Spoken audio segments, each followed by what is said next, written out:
President Clinton, I wanted to ask you, it's very typical for former presidents to pen a couple of nonfiction books, as you've done, but less typical for fiction. Why was fiction something that you wanted to write? Because I read a lot of fiction, and I have for years and years and years, and because I wanted a chance to work with him. Honestly, that's why we're doing the third book, because we have so much fun doing them. Were there any details about the presidency, about the White House, that Mr. President added in that surprised you or shocked you?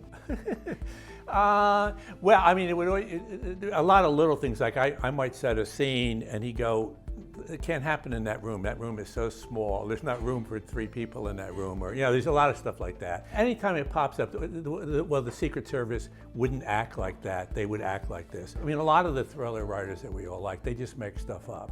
When you're working with the president, you just can't make it up, because he'll go, no, it wouldn't work that way. Here's how it could work. There was this very beautiful speech on trust and compromise at the end from President Wright. Did you take any of your experience with speech writing and from the White House for that kind of monologue and speech at the end? He wrote that speech. Yeah. What was it like crafting that? I imagined what I would say if confronted with the challenges she was confronted with. It's very interesting.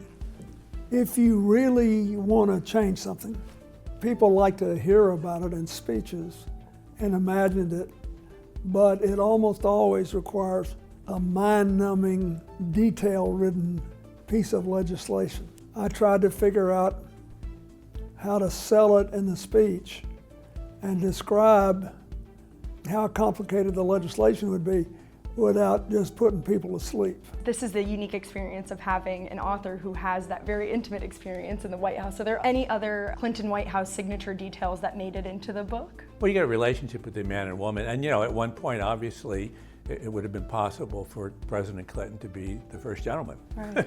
Yeah, it's the only job I ever wanted I didn't get. Is that why you chose to make there be a female president? And no, but I wanted... Can't have a first gentleman without a... Well, I guess you could. I had thought a lot about it. This is long after I left the White House and Hillary was running, and I thought about it.